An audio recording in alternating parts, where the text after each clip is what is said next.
नमस्कार, मैं हूं आशीष और मैं आपका वेलकम करता हूं कनेक्टिंग डॉट्स पे ना।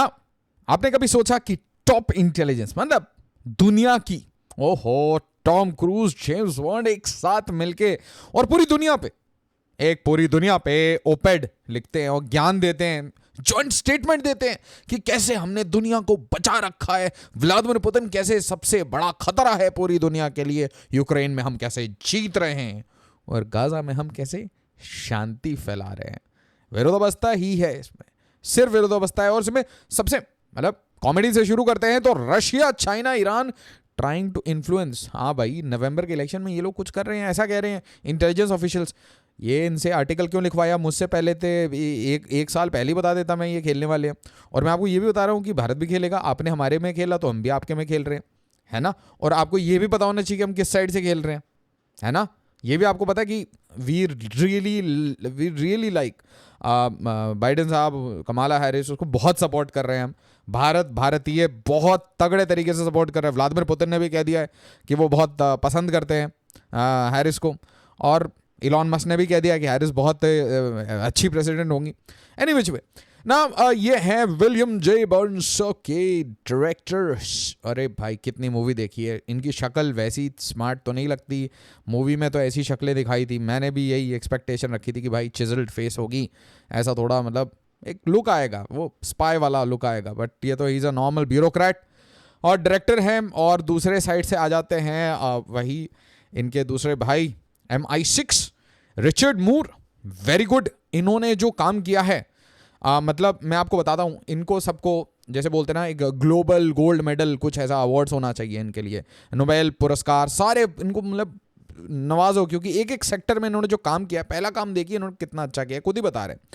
There of US and British op ed लिखते हैं, ठीक है, और बोलते हैं staying on course is backing Ukraine को हम सपोर्ट करते रहेंगे, कंटिन्यूसली सपोर्ट करते रहेंगे।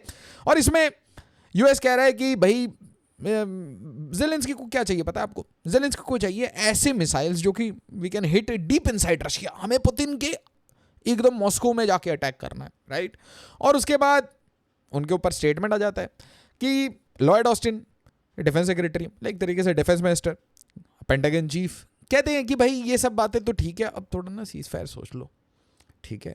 नवंबर आ रहा है, लेम डक प्रेसिडेंट है, इतनी पावर है नहीं, फटाफट ज़ेलेंस्की बैक पैक करो और निकलो यहाँ से। नेगोशिएटिंग टेबल, सब कुछ नेगोशिएशन में होगा, क्योंकि कुछ समझ आया। इन्होंने कुर्स्क का वो अटैक, वो गैम्बल किया, उसके बाद पिटे हैं। तो जब बहुत सारी पिटाई होती है, उसके बाद एक फियर होता है कि और पिटाई ना हो जाए, दर्द अभी मतलब पूरे कमर पीठ सब जगह दर्द है, और फिर से पिटाई ना हो जाए, इसलिए बोला शांति से ज़ेलेंस्की अपनी एक्टिंग करियर पे वापस फोकस करो, गेट अ जॉब, लिंक्डइन पे लिखो ओपन टू वर्क ना। साइमल्टेनियसली जिद्दी आदमी है भाई, कॉमेडियन है, तो Zelensky emphasises to allies the need to maintain military और उसी टाइम में the agency stand together in resisting an assertive Russia. अब बताइए रशिया कर क्या रहा है? तो मैंने देखा 2-2.5 घंटे, मतलब आप इनको लेंथ बता दीजिए, ये डॉक्यूमेंट्री बना देंगे व्लादिमीर पुतिन। ऐसी ऑब्सेशन है, 2 घंटे, 1.5 घंटे, 50 मिनट, हर फ्रेम में मतलब जितने मिनट का चाहिए उतने मिनट की इनकी डॉक्यूमेंट्री है। छोटे छोटे इवेंट पे ना 2-2 घंटे की डॉक्यूमेंट्री बना के बैठ जाते हैं। तो एसेंशियली व्लादिमीर पुतिन ने अग्रेशन कर रखा है, पूरा यूरोप बर्बाद कर रखा है, दुनिया बर्बाद कर रखी है। इन्होंने भी एक रिप्लाई दे दिया कि मुझे बहुत पसंद है Kamala Harris, infectious smile, really like her, support her, क्योंकि मैं तो फैन हूं जो बाइडेन का। जो बाइडेन जिन्होंने मेरे ऊपर बहुत सारे सैंक्शंस लगाए थे, मैं उनका बहुत बड़ा फैन हूं। और इसीलिए उन्होंने कहा था, एकदम गुड बॉय की तरह आंसर किया उन्होंने, स्मर्क के साथ, राइट, कि उन्होंने कहा था कि कमाला हैरिस को सपोर्ट करना है तो मैं भी कमाला हैरिस को सपोर्ट करूंगा, मैं तो सीधा साधा बच्चा हूं। At that point of time, Putin will not succeed in extinguishing Ukraine's sovereignty. अरे भाई कैसे, हाउ कैन? पुतिन थोड़ी ना ले पाएगा यूक्रेन को। पुतिन है कौन? रशिया है कौन? क्या लगता है वो बस फालतू में, बस ये यूक्रेन, ये ज़ेलेंस्की, इनके पास पता है सबसे ज़्यादा जेट्स कौन से हैं? वो मिग वाले मुझे बताइए क्यों है? और उसी पॉइंट ऑफ टाइम में Zelensky thanks US corporations for buying up Ukraine. आपने तो काला पत्थर बताया था मुझे कमेंट में, काला पत्थर। 1-2 और कंपनी है, थोड़ा सर्च करके बताइए मुझे, ऐसी कुछ एसेट मैनेजमेंट कंपनी है, खरीद ही लिया, पूरी जमीन, क्रिटिकल मिनरल सब कर रखा है। इंपॉर्टेंट इन्फॉर्मेशन, उसके बाद बहुत सारी एक्सप्लोसिव डिटेल्स है आज इनकी कॉन्वर्सेशन। उन्होंने ऐसा बता रखा है कि हम दुनिया कैसे कंट्रोल करते हैं, और मैं आपको आज बताऊंगा ना कि दुनिया इनके हाथ से कैसे स्लिप हो गई है। एक इंपॉर्टेंट इन्फॉर्मेशन, सिविल सर्विसेज की प्रिपरेशन कर रहे हैं तो आप इंग्लिश की बैचेस, हमारी फाउंडेशन बैचेस हैं, ठीक है ना, अभी ये बेसिक से एडवांस लेवल तक शुरू हो रही हैं, ये 23 सितंबर 2024। तो इसके लिए आप कहाँ विजिट करेंगे? करोल बाग, नई दिल्ली, ठीक है। इस दिए गए नंबर पर कॉल कर लीजिए। ऑपोजिट साइड में अगर आप मुखर्जी नगर के साइड रह रहे हैं या आपको हिंदी माध्यम में प्रिपरेशन करना है तो 9 और 19 सितंबर को ये बैच शुरू हो रहा है, ठीक है। टॉप फैकल्टीज हैं, वो prelims to prelims, mains, interview, सब कुछ बेसिक से कवर होगा। और सबसे इंपॉर्टेंट चीज, आपको इसमें मेंटरशिप, प्रीलिम्स का टेस्ट सीरीज, मेंस का test series, everything is included in a single course. और अगर आप ईस्टर्न इंडिया में रहते हैं, आप बिहार में रहते हैं, झारखंड में रहते हैं, उत्तर प्रदेश में रहते हो, तो आप आइए हमारी इंग्लिश बैच ज्वाइन करिए, प्रयागराज सिविल लाइंस। और very soon we are gonna be live in Patna also. तो पटना में भी हमारी ऑफलाइन क्लासेस शुरू हो रही हैं, तो विजिट करिए अपनी फैमिली के साथ और समझिए कि कैसे प्रिपरेशन करते हैं, शुरू कैसे करते हैं। Now, the spy chief said that the agencies would keep working to thwart a reckless campaign of sabotage. ये कौन सा सैबोटाज की बात कर रहे हैं? कह रहे हैं कि भाई व्लादिमीर पुतिन, रशिया ने एक सैबोटाज ऑपरेशन चला रखा है पूरे यूरोप में, ठीक है। मतलब उन्होंने थोड़ी पेरिस वेरिस इन सब की एग्जाम्पल देना चाह रहे हैं कि पेरिस में जो हुआ, ओलंपिक के टाइम में जो हुआ, फ्रांस में जो राइट्स हुए, यूके में राइट्स हुए, मतलब।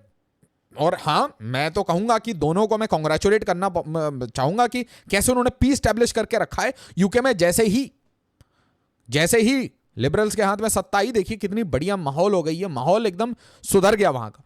ये फ्रांस का माहौल है, यहाँ पे भी डेमोक्रेसी खतरे में थी, फिर स्नैप इलेक्शंस हुए, फ्रांस में आपको पता है राइट्स हुए थे।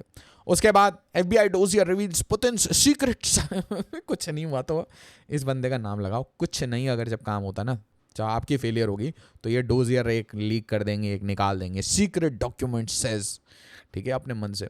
तो dossier reveals Putin's secret psychological warfare in Europe. क्या कर रहे हैं भाई ये साइकोलॉजिकल? आप सोचो, रशिया की खुद की इकोनॉमी का साइज ऐसा नहीं है, इतने पैसे खुद के पास नहीं है कि आप इतना बड़ा नेटवर्क चला सको। अपनी खुद की कंट्री के कॉर्नर तक सारा सामान ले जा नहीं पाए हैं। और जो उनके एलाइज हैं वो खुद गरीब रहते हैं।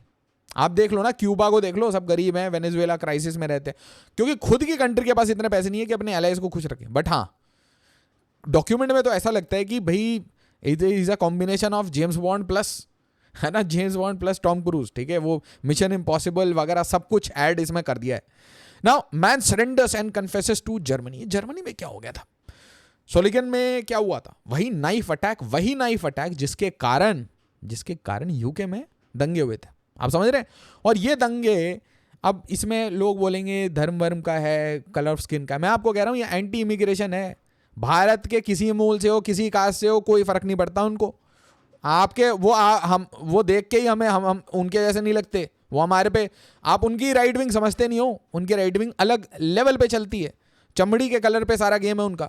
बट आपने रेयरली कभी देखा है कि इतने प्यारे प्यारे आर्टिकल्स हैं भारत के ऊपर कि भारत में, वो देखा है बड़े बड़े रिपोर्ट आते हैं कि भारत में इतना सारा रिलीजन, इतना सारा कास्ट है। ऐसे रिपोर्ट हमें भी बनाने चाहिए। 2-3 थिंक टैंक तो हमको इसी फोकस पे बना देने चाहिए ना। यहाँ पे मैं एक बहुत सीरियस बात आपसे डिस्कस करना चाहूँगा, ये ध्यान से देखना और आपको समझ आएगा कि कितना double standard.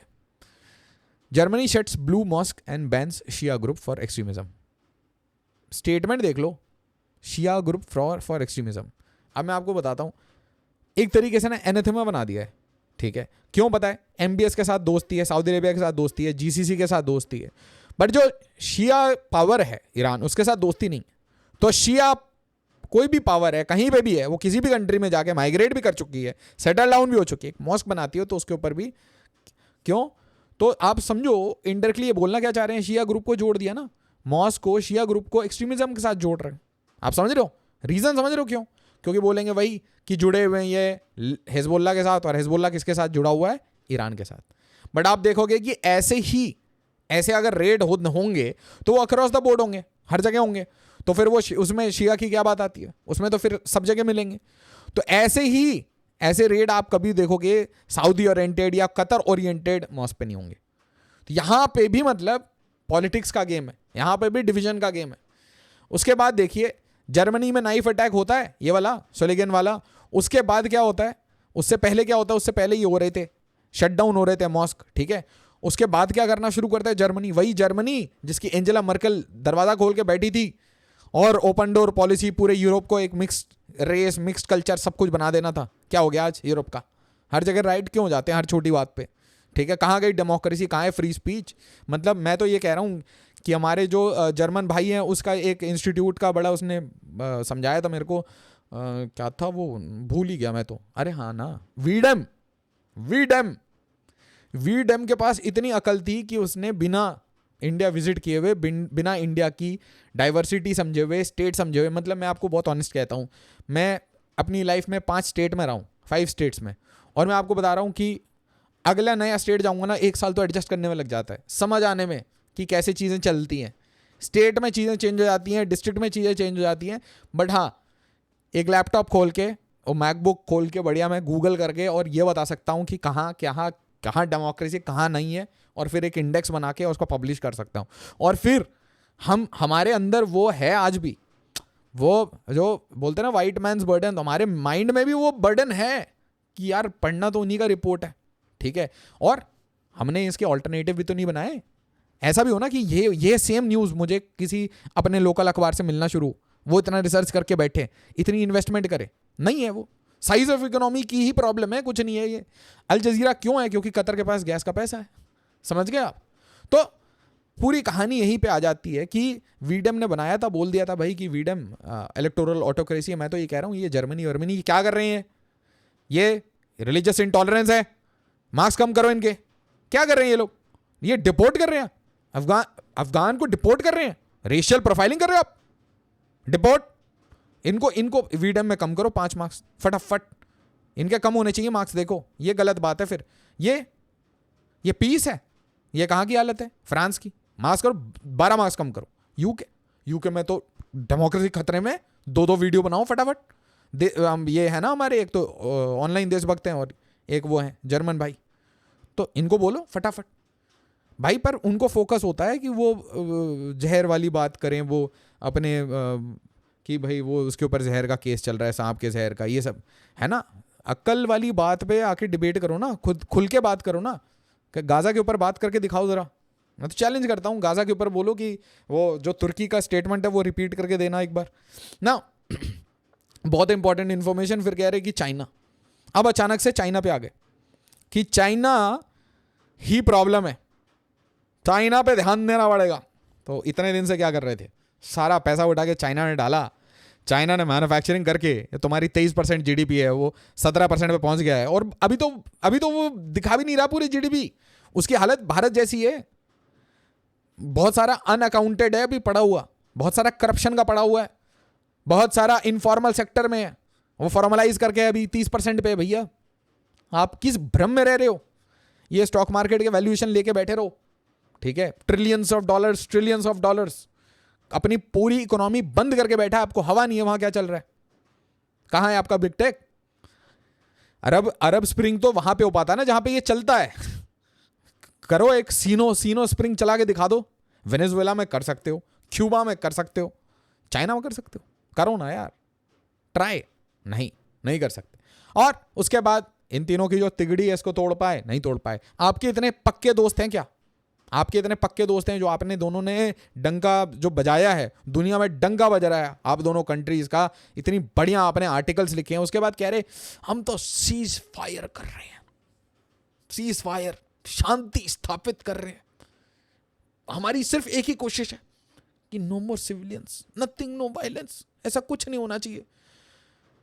Particularly this man he is saying कि भाई मैं, the agencies they said have exploited our intelligence agencies to push hard restraint and de-escalation। अच्छा, मतलब इनको दबाया जा रहा है। ये कहने का मतलब है कि हमें दबाया जा रहा है कि हम कुछ ज्यादा ना कर पाएं उस एरिया में, हमारे ऊपर बहुत दबाव है। appalling loss of life of Palestinian civilians तो तब होगा ना जब आपने पैलेस्टीन बना दिया होगा। बनाया क्या? नहीं ना। एक चीज सोचिए, October 7 intelligence failure, very good. उसके बाद क्या हो रहा है? उसके बाद वॉर हो रहा है। वॉर एक सीमा तक वॉर जस्टिफाइड था। उसके बाद क्या कर रहे हैं? उसके बाद ये बात आती है, हर दिन उठ के एक लीडर जिसमें आज के डेट में गट्स है, वो आके खुल के बोल रहा है Turkish finance minister names Netanyahu as main culprit of Gaza. नरसंहार का सबसे मेन कल्प्रिट ही है, ठीक है। खुद के घर में प्रोटेस्ट हो रहे हैं, अच्छा, कहाँ रुकवाया, कहाँ शांति स्थापित की? ये होदाया पोर्ट, इसके ऊपर बॉम्बिंग हुई थी। और अब इसमें मत जाओ कि इजराइल सही है, हमास सही है। मैं कह रहा हूं पूरे दुनिया में क्या कर रखा है, किस कंट्री को छोड़ रखा है? बांग्लादेश शांति से पड़ा हुआ था, उसको आगे बर्बाद कर दिया यहाँ रीजन में। म्यांमार उसके पड़ोस में सड़ा दिया। तो country by country, leader by leader हटा के, अरब स्प्रिंग लगा के, यमन बर्बाद करके, कंट्रीज एक एक करके बर्बाद करके मिला क्या? What did you get and what did the world get? And how do you justify we are the top powers? भाई अपना मतलब सत्ता तो संभाल लो, सत्ता संभाल लो, नवंबर का इलेक्शन संभाल लो। Yemen, look at this, Lebanon में सेम काम चल रहा है। नाउ डू यू अंडरस्टैंड कि एक एरिया में वॉर नहीं चल रहा। अब इसका दो पक्ष होंगे, कुछ बोलेंगे कि भाई सर चारों तरफ से इजराइल को मारा जा रहा है। सर इजराइल भी मार रहा है, सर इजराइल भी मार रहा है, सर वो भी मार रहे हैं, ठीक है। बट पॉइंट क्या है? कॉन्फ्लिक्ट खत्म हो गया। ये है आपकी, ये है डंका बज रहा है दुनिया में, ये डंका बजाया अब वेस्ट बैंक में, सीरिया में, everywhere. Israel's war between the Wars heats up in Syria. आप तो सिर्फ गाजा की बात सुन रहे हो ना, what about the other countries? वहां क्या कर रहे हैं? और कौन सी कंट्री, मैं कह रहा हूं ना, कौन सी कंट्री इनके साथ खड़ी है? मैं कह रहा हूं तुर्की टॉक्स अबाउट गाजा, तुर्की टॉक्स अबाउट गाजा और नॉट? आप बताइए मुझे, सही से बताइए, ठीक है। और तुर्की जो खुद कर रहा है वो सीरिया में कुर्ड्स के साथ क्या कर रहे हैं? एर्डोगान क्या कर रहे हैं? तो आज तो वो दिन ही नहीं रहा ना। आज तो मतलब लोग मृत्यु को भी पॉलिटिकल रीजंस के कारण जस्टिफाई कर देते हैं कि नहीं नहीं ये सही मृत्यु है, वो गलत मृत्यु है। आप समझ रहे हो? दिस इज मतलब इसको बोलते हैं मोरालिटी का फेलियर। और फिर आप बोल रहे हैं नहीं डंका बज रहा है, हमारे कुछ प्रोजेक्ट्स बस थोड़े खराब चल रहे हैं। उसके बाद वेस्ट बैंक में सेम काम कर रहे हैं। और वेस्ट बैंक में तो इतनी पिटाई हो रही है, ध्यान से सोचिए, आपका टॉप एलाई आपके एक सिटीजन को, यूएस के एक सिटीजन को वेस्ट बैंक में मार देता है। क्या कर लेते हो? तो कहां कंट्रोल कर पा रहे हो? चारों तरफ से ये मकड़े का जाल बनने दिया, फिर वॉर हुआ, तो कहां डंका बजा? समझ रहे हो आप कि ऑल इन ऑल ये जो पूरा क्योस है 7 अक्टूबर से जो आज तक चल रहा है, जो आज जेनोसाइड कहा जा रहा है, उसके बाद साइमल्टेनियसली ये जो तिगड़ी आज स्ट्रांग हो गई है, जो आज धक्का मार रहे हो आज आप भारत को, आज जो आप प्रेशर दे रहे हो भारत को बांग्लादेश करके, आप यही बोल रहे हो ना इनके साथ जाके बैठ जाओ। और मैं आपको बोल रहा हूं सिर्फ एक छोटा बटन है, एक छोटा हमारा प्रॉब्लम है, वो शी के साथ है। और वो बहुत बड़ा प्रॉब्लम नहीं है, मैं आपको बता रहा हूं, वो बहुत बड़ा प्रॉब्लम नहीं है बॉर्डर पे शांति स्थापित करना, क्योंकि शी को ना लड़ाई अभी करनी है, ना इंडिया को अभी लड़ाई करनी है। अगर शी को जमीन चाहिए होगी तो वो किसी मंगोलिया से ले लेगा, सीधी बात है। वो अभी रशिया और भारत से लड़के जमीन, मतलब यार अब समझ रहे हो ना, बहुत ज्यादा पैसे खर्च होंगे जमीन खाने के लिए किसी और कंट्री के, बड़ी कंट्री की। छोटी कंट्री के ऊपर दबाव बनाएंगे, फिलीपींस समंदर पे दबाव बनाएंगे, ठीक है। पाकिस्तान को ऐसी गिरवी कर रखा है। तो आप समझिए कि बस एक ब्रोकर डील। और आपको पता है व्लादिमीर पुतिन बार बार ये कह रहे हैं कि मेरी ब्रोकरेज करा दो, मेरी शांति करा दो यूक्रेन में। प्राइम मिनिस्टर मोदी क्यों चाहते हैं कि ये यूक्रेन वॉर रुक जाए? जैसे ही यूक्रेन वॉर रुकता है, उनके ऊपर जो प्रेशर्स है, तेल लेना बंद करो, प्रेशर्स कम हो जाएंगे। जैसे ही वो प्रेशर कम होंगे, हम थोड़ा इधर फोकस कर पाएंगे, पड़ोस में, अपने नेबरहुड बर्बाद कर दिया। तो आप फोर्स कर रहे हो आज हमें कि जाओ और जाके इनके साथ बैठ जाओ। तो no, you are not able to control anything. ना रशिया यूक्रेन कंट्रोल कर पा रहे हो, ना इजराइल कंट्रोल कर पा रहे हो, ना ईरान को कंट्रोल कर पा रहे हो, ना इजराइल के किसी भी कंट्री के ऊपर एक्शन अटैक कर पा रहे हो, ना इंटरनल सिक्योरिटी इंश्योर कर पा रहे हो किसी एक कंट्री में। कोई एक कंट्री आपने छोड़ रखी है यूरोप की जो शांत है? बताओ। आपने बोला ओपन बॉर्डर, सबने किया ओपन बॉर्डर के बाद क्या हुआ? 10 साल के बाद, अरब स्प्रिंग के बाद क्या हुआ उन कंट्रीज में? आपने जहां मतलब एनीथिंग यू हैव टच्ड, है ना, has now turned into dust. और इसके बारे में तो बोला जाता है भाई, कर्स्ड हैंडशेक। जिस बंदे से ठीक से गले मिल लेता है, हाथ मिला लेता है, इसके जो टॉप एलाइज होंगे जो उसको सपोर्ट करते हैं वॉर में, वो इलेक्शन पे इलेक्शन हारते जाते हैं। और फिर बोला जाता है कि व्लादिमीर पुतिन सब कुछ डिवाइड कर रहे हैं। सबके पीछे कौन है? रा की साजिश है। समझ आ गया? नाउ लाइक करिएगा, शेयर करिएगा, सब्सक्राइब करिएगा to the channel connecting dots. As always, जय हिंद, जय भारत।